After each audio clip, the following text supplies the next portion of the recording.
Hello, best ever listeners. Welcome to the best real estate investing advice ever show. I'm Ash Patel, and I'm with today's guest, Chris Long. Chris is joining us from Ottawa, Canada.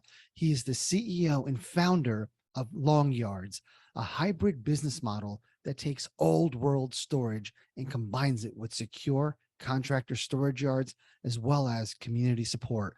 Chris is a GP on 3 properties located in Ottawa, Florida, and North Carolina. Chris, thank you so much for joining us. And how are you today? I'm great. Thanks, Ash. Appreciate it. Looking forward to it. Yeah, listen, I saw in a YouTube video with your business model, and I reached out to the team at the Best Ever podcast, and I'm like, you got to get this guy on the podcast. So I think we all reached out to you. I'm excited you're here. And Chris, before we get started, can you give the Best Ever listeners a little bit more about your background and what you're focused on now? Yeah, great. Love it. So basically, I started as an entrepreneur young. At 12 years old, I was knocking on doors selling chocolate bars, and even in the winter, selling chocolate bars at 12 years old. What is that? Like a chocolate bar, Oh, chocolate bars. Okay. Awesome. Yeah. So it just started off young, and I'd take my hat off in the winter to get the red ears to, get some more sales. But it started off, I was just always never afraid to knock on doors, right? So that was one part of me. The second part, I was always a hard worker. I mean, I grew up on a farm with my grandfather at a young age, up on the Quebec side, and I was just working away. And my grandfather, he ran Conrad Heating, and we used to do HVAC work. So at a young age, I remember I was working in basements doing duct work and HVAC, and there was no heat in the house, and it was cold, and it was freezing, and my hands were bloody. I was like, why would anyone in their right mind want to do construction? Why would anybody want to work? And at a young age, I hated it. But then, you fire up the heat in the house and it just feels great. So I learned that like rewarding hard work atmosphere at a young age. So when I got into the workforce, right out of college, I dropped out. I had a young daughter, so I went right into work. Lucky enough to get an apprenticeship, got into carpentry, and became a licensed carpenter. I started Conrad Construction and named my grandfather in 2013. And then I used that basically to build my small residential portfolio. So I was doing renovation jobs. I was getting into real estate, turning houses into duplexes. I only actually had 2 houses I turned to duplexes. And that was kind of the little glimpse that said, there's something bigger that I can do with, and there's a need in the marketplace, which I'm excited to talk about. All right. So that sounds like a great story. You're on your way to building a residential portfolio, and you've got the skills needed to do the renovations. What came next? Well, after that, I was basically tenants, toilets, and headaches came next, and roof repairs. And quickly, I was like, you know what? In Canada, when you have a tenant not paying, it's a little different. And by the way, I'm calling it a Florida right now. So I am in the States. We are expanding. But from what I'm learning in Florida, the law is a little different over here than Canada. I mean, if someone doesn't pay, it's a little bit different. So quickly, I realized, you know what? This isn't working. I still love real estate, but I want to do something different. And that's when I kind of figured out, there's different places in the marketplace that I could be capitalizing. So I looked into residential. I was thinking about multifamily. And then I was looking in the commercial sector. So at that point, I was still kind of figuring it out. But luckily enough, I had a commercial property, and then I stumbled upon the great opportunity, which I went all in. What was your commercial property? So it was 10 acres of heavy industrial land on a main road in Ottawa. Okay. You bought this? Yeah. So my brother and I actually bought it. And what was your plan? Hold on. Like, were you going to ride 4-wheelers on it? What were you going to do with 10 acres? Yeah, good question. So at first, my brother and I, we wanted to do storage, like traditional storage on the property. So that was the original vision. So we bought it, and we were just kind of, not bumping heads, but figuring out what to do, and good old brother relationship. We're like, well, who's going to pull the trigger first and what's happening? And so that was the original vision. We bought it to build self-storage on it. And obviously that changed. Okay. So traditional self-storage. Right. Yeah. All right. Now I know the answer to this, but tell the best ever listeners what this turned into. Yeah. Okay, great. So, before I get into that a little bit, I just want to say how it's changed a little bit, because when I first built my first location, it's been about 2 years now. We're expanding in the States. So as you know, interest rates have changed. A few things have gone up, and the world is changing around us with all that right now. But what's unique about Longyards is, like, with our business model and the cash flow, we're not too concerned about that. So that's really great to the market. And there's just a massive shortage of contractor space available. And that's how I discovered the need myself, right? So I was like, hey, I need this. I'm a contractor. myself, I'd go home and there was a bunch of equipment on my driveway. My garage was full. My wife's like, Chris, my parents are coming. You got to clean this stuff up.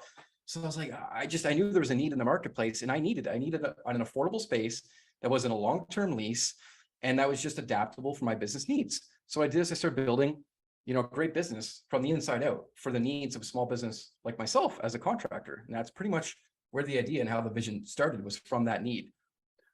So you took your 10 acres and you divided it up using chain link fences. Right. So, yeah, so I had this property. I was like, okay, what am I going to do with this? Right. I knew I had the need. So, it just to quickly cover, it's changed a little bit in the last 2 years. So one of the things, we want to expand more in Ottawa, but there's just a lack of industrial space, and, things are costing more than they used to with the cost of development. So I'm just, people, if you want to move on this now, it's better to move on it quickly because the cost of development is going up higher. And there's just so many opportunities with territory. So what I did with my first property is exactly what you said. So I started off, I had this commercial property and it was really expensive. For me, it was hard to start myself. There was, it was an old house on the property. It looked like, you drive by, it looks condemned. It just looked really rough. There was trees everywhere. I was like, I got to get this thing started. So basically I put everything into it. I started up very simply. I cut down the trees. I was out there with a chainsaw myself, cutting down trees, doing everything I could. And I literally built this on a shoestring budget. I started up myself. So my brother helped me with the first row of fencing. I got the house up. We just painted it. I couldn't afford to finish the inside, but I made it look good from the outside. And then I even had to get used gates for the front. So I drove to Gatineau, got some used gates, put them in the back of my truck, put ribbons, had the 4-ways on. And basically I put those gates up, spray painted them, made them look good, and had a key lock on the front. So that was basically how it started. I just had a few yards. It was a shoestring budget. I was like, I'm going all in, right? And sure enough, I cut the ribbon October 1st, 2019, the official launch of Longyards. Within 6 weeks, we were fully leased up. And that's how it started. 6 weeks, you leased up 10 acres. How large is each spot? So just to clarify, each storage unit, I guess. Yeah, I could not afford to, at the beginning, I couldn't afford to do the whole 10 acres. It was a little bit too ambitious for me. So I started in 3 phases. The first third, that's when I cut the ribbon, and that's when we leased up. So then we started building up gradually. And it was tough because at the beginning, I could barely actually afford to put the gates in the front yard. So I leased up a yard and I'd use their last month in their deposit to put the gate on. So I leased up organically. And then once I had the first third, then I got an investor behind me. And then I really started to put the machine down and started going, because at the beginning, people are like, what are you doing? You're crazy. You're building contractor yards. Like, no one's going to back this. I had to get it going, get the momentum. Then the investor got behind me, and then we built out the rest. Chris, I've had the luxury of watching the video and seeing your website, but for our best ever listeners that maybe can't envision what we're talking about, can you paint a picture of what this facility looks like? Yeah, so basically it's 10 acres, and it is quite literally a long yard. It's 200 feet by 2,000 feet. So you've got a road in the middle and you have different yards on both sides. You have your cameras, your power, and basically, we provide these affordable spaces for small businesses. That's basically what it looks like. And is it chain link fence, or is there fabric covering each spot? How high are the fences? Is there barbed wire? So it's 6 feet high. In different areas, you have different permit regulations for how high you can go with your fence. But for our location in Canada, it's 6 feet. And then we add the barbed wire on top of it. And then you have the fabric. So it's a completely enclosed space, which again, didn't exist in the marketplace. For a small business, it's either you have to have a small commercial lease and you're not sure sometimes where you're going to be in 2 to 5 years, or you need to go to an outside storage place, cram your stuff in an awkward spot, hope there's a camera there. For us, it's like mini storage. The only difference is you have gates that are enclosed and a fully fenced in yard. You can put a camera there, you can put power there. And that's basically, that's what it looks like. Yeah, I love that you filled that need in the business, because every one of my contractors' friends, their spouse hates they can't park in the garage, right? Their garage is just turned into their junkyard. But at least the garage is covered. So what do you do to keep the elements out of people's belongings? Nothing. I mean, if the beauty of it is just keep it simple. So if they want to add things to their yard, as long as they don't require permits, then that's fine. So I have, you have so many different combinations of different clients using the space. Some of them, they're adding their own shelters. Again, as long as they require permits, it's fine. But when I needed it, you could bring in a pod, you could bring in your own container, You can bring your own storage. You can bring it in an office. That's the thing. These things are made to be adaptable to your business needs. So if you need that covered space, that's fine. But we're not having a problem filling up with just every single person who just needs that extra space, and it's catered to them and it's affordable. Interesting. I love that. So you can throw a pod in there, or if zoning allows it, a trailer or container. Exactly. Yeah, awesome. Exactly. Yeah. Um, and I've got so many more questions. So power, every single person that rents from you has power available to them. No, not everybody, because it's 10 acres. It is a long yard. For us to bring power to the front all the way to the back, we can't do that. So we bring it out a little bit organically. We went to the locations we can, and that's it. So, but to be honest, out of our close to 100 yards, we only have 2 people that actually are using power. A lot of them, if they need to bring a generator, they bring a generator, and that's it. And what's your typical customer? What do they do? Are they all tradespeople? So most of them, we different areas we're discovering have different types of clients, and you're marketing to different strategies. So we have a hybrid and a combination of corporate clients. We have small businesses. We have homeowners who are just hobbyists and their wives want their junk off the lawn. So you got all sorts of people from all walks of life. It's really unique because at the end of the day, you're like building a small business community. What do corporate clients store there? We have Ultramar. They store propane. We have we have larger corporate clients that are basically storing commercial goods for local distribution. Got it. Zoning. Do you have to be way out in the boonies to put one of these facilities up?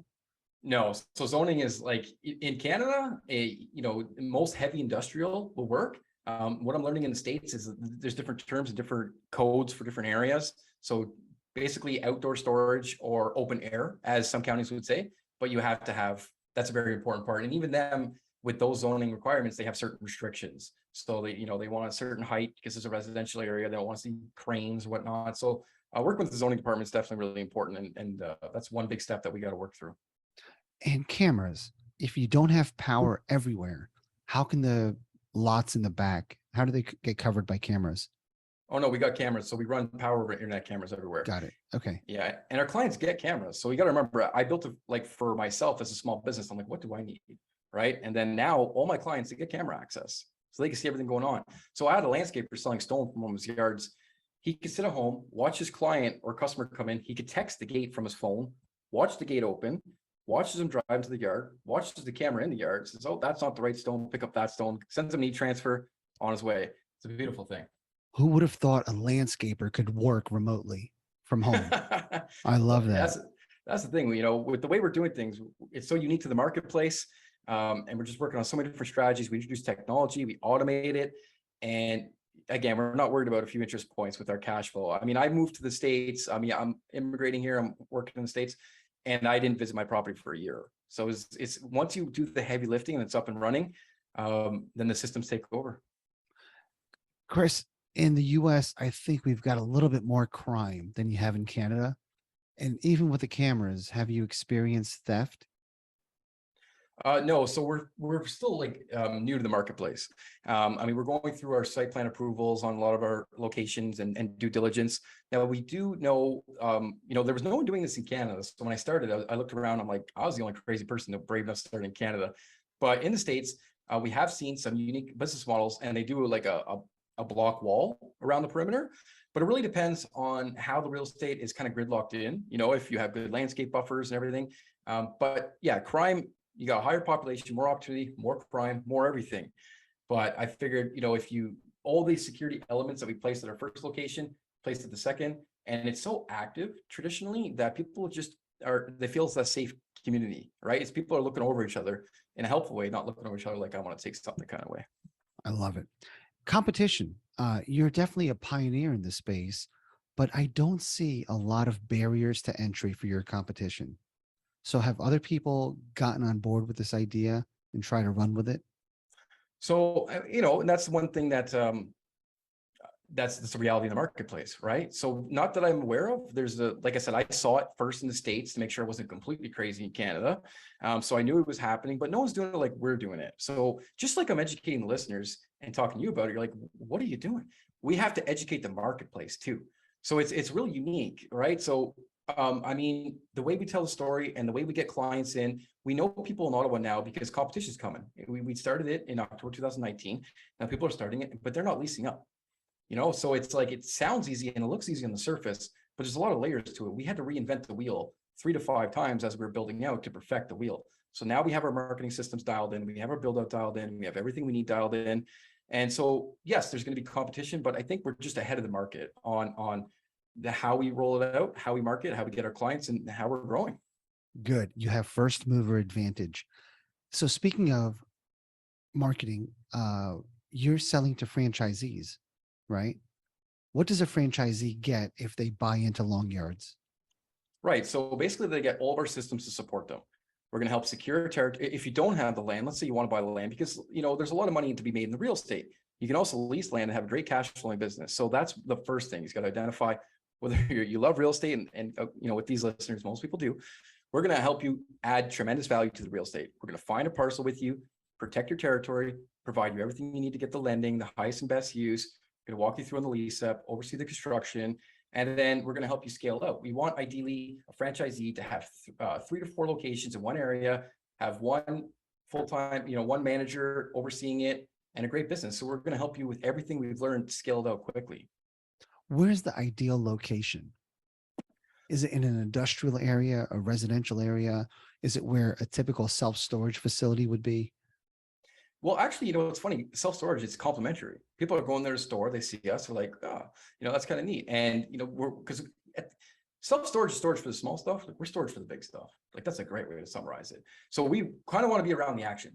Now, a lot of people are going to see this like, oh, I got this little parcel I'm looking at. It's outside of North Carolina. But no, like we want to be somewhere close to the core. Want to be off good traffic. You want to be in kind of where something's happening, some growth. So there's a very heavy data driven process, because we have people come to us and we're like, no, that location is just not going to work. You can try it. You can put $500,000 or $1 million, cross your fingers, but we're not confident. So we're saying no. So we work internally to make sure that the data supports the location. And there's a lot of factors for that. Chris, do you charge by the square foot? How does pricing work for tenants? Yeah, we do charge by the square foot. So we have our most common size yards, and depending on the location. So it's hard to answer that, because obviously the more you pay for the real estate, the closer you are to town, then the more we could charge. Yeah. So if you were to take a typical warehousing price, and I know it varies all over the country, are you half of the price for indoor warehouse storage? Unconditioned, bottom of the barrel warehouse? Yeah. So I haven't priced it in there. We kind of go against like RV parking, because we kind of find, what's the RV charging in the area? And then we kind of use that as a formula to reverse engineer what we could charge, what's in the marketplace. And that's kind of a determining factor, because we are different. We are different in the marketplace. However, we're full-time and our clients stay for a long time. So RVs, you got people coming and going, you have tons of clients. We don't have that many clients. We have these industrial guys that stick around for a long time. What's the typical size of each yard? And what I mean each yard, each tenant space, and you can vary the sizes just by moving a chain link fence, right?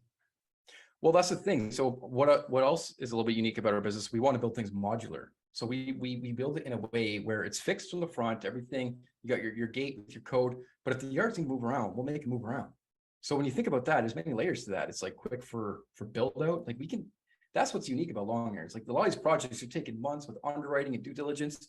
Like we could just hit the mark, we could hit the ground running and lease up quick. So we can provide cash flow quick. And our whole strategy, right from the fencing, right to how we run power, right till we lease up, pre-lease up, it's quick. Everything about it is quick.